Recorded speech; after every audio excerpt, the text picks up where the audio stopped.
Welcome. This is the first episode of what's going to be my take on a detailed and explanatory playthrough of the first Silent Hill. I want to start off with the fact that I'm not sure if I'll bring the rest of the games on video, and that means the second, the third, and the fourth chapters. And I'm most probably not going to bring the spin-offs either, which are, as I think you know, Origins, Homecoming, Downpour, and Shattered Memories. That's for two reasons. The first being because they're not quote-unquote canon to the original games, as they're not made by the team Silent.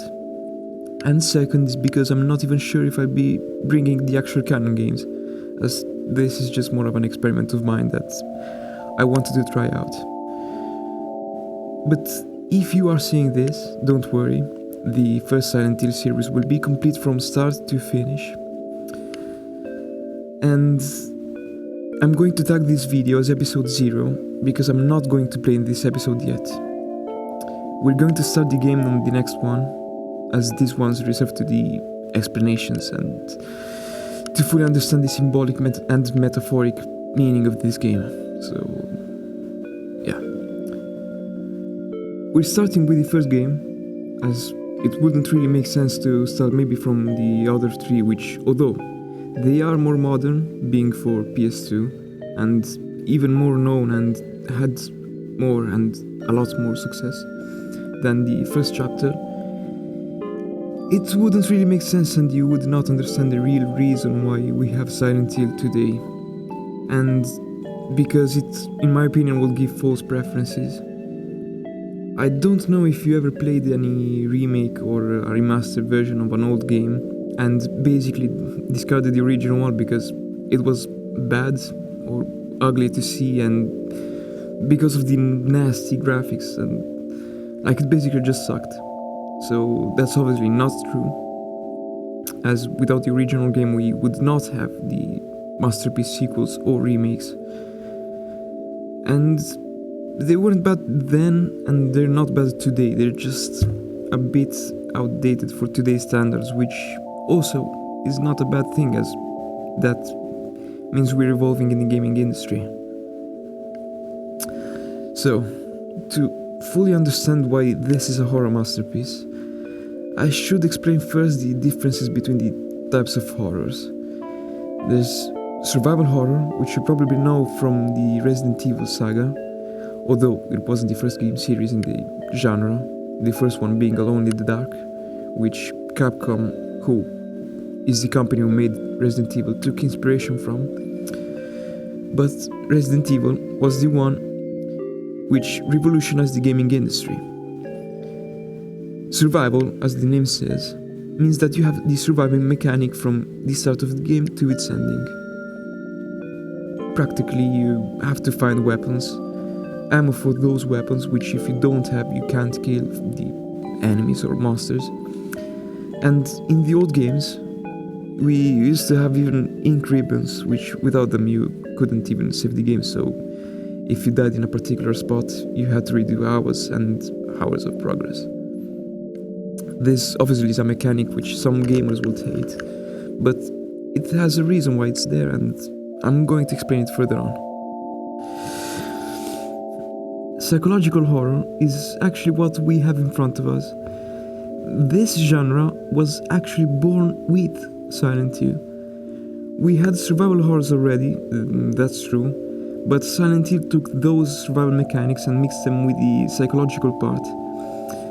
It basically means that it plays with our fears and our emotions, and it transforms our feelings and makes us scared through what we can't see, like sounds and phobias, and makes us question what is reality from nightmare. I unfortunately can't really explain this further, as you have to see for yourself to fully understand.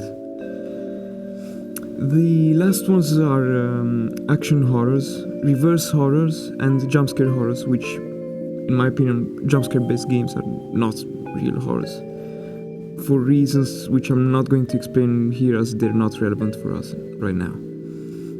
But for Silent Hill, I can already tell you without spoiling anything that there's just one jump scare in the entire game, Now, we talked about these hardcore mechanics on Resident Evil, right? This too has a reason why it's there. You see, back in the 80s and 90s, especially in the United States, as in Japan it was actually legal for piracy reasons, games were very common to be rented from blockbusters or other stores, so making the game harder meant that casual gamers who couldn't finish the game in a certain allotted time had to rent for another month or whatever period of time it was. This seems like they were taking advantage of people who had few hours to play games without finishing them.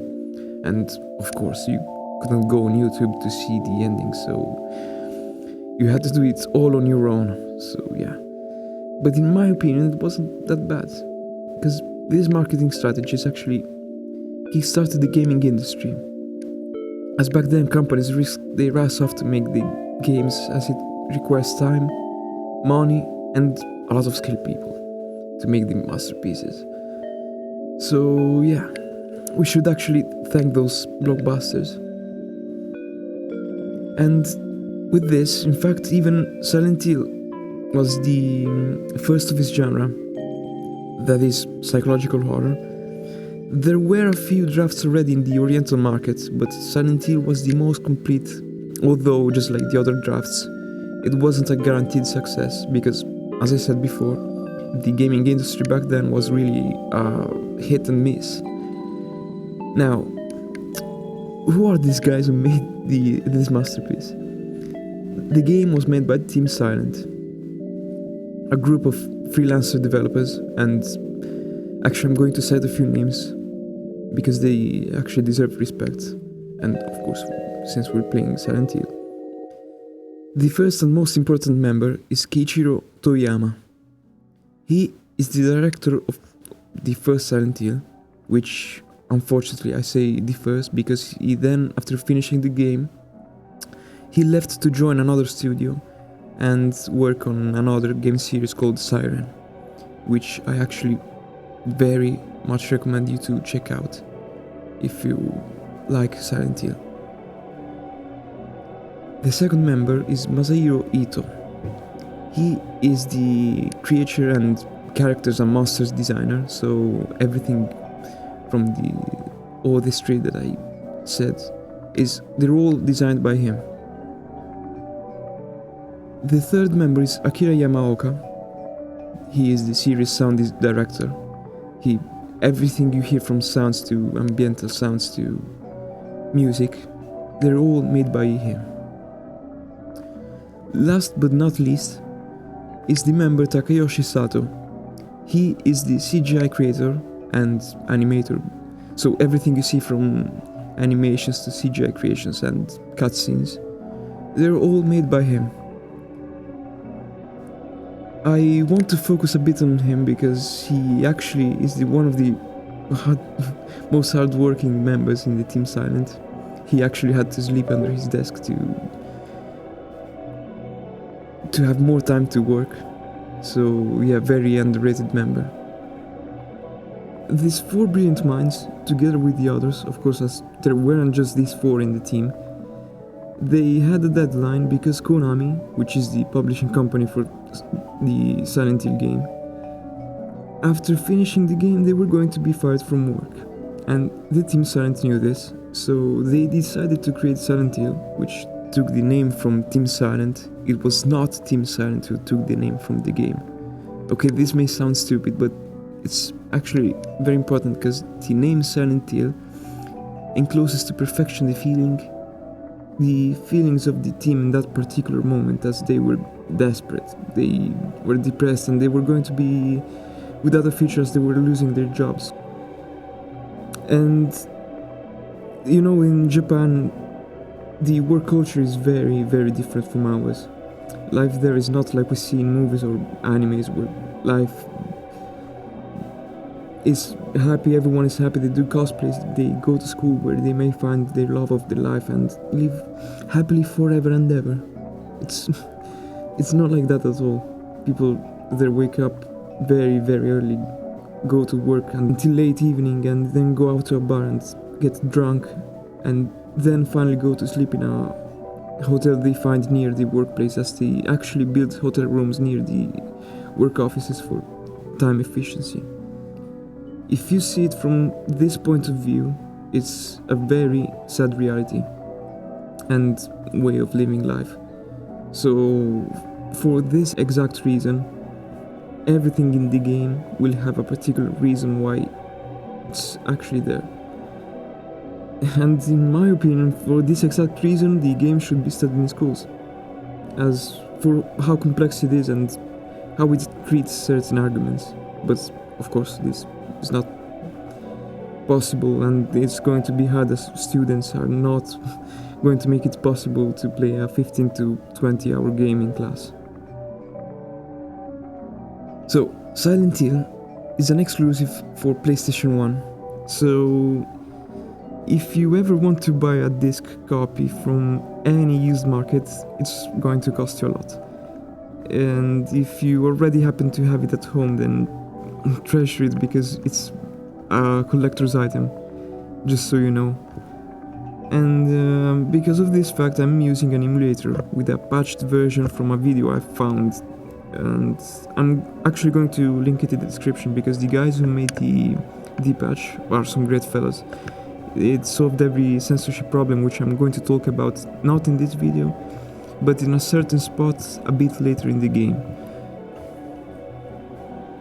There's actually 3 versions, the Japanese and European ones, which are censored, and the US version, which is not censored.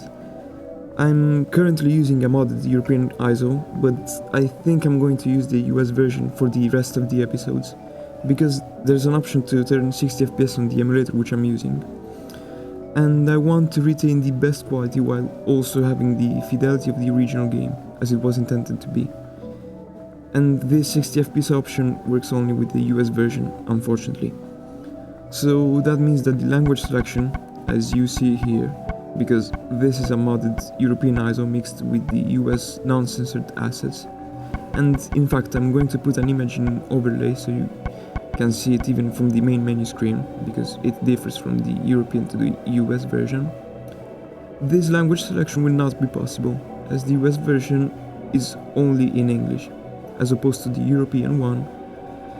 So, if you want to play the game for yourself, keep that in mind.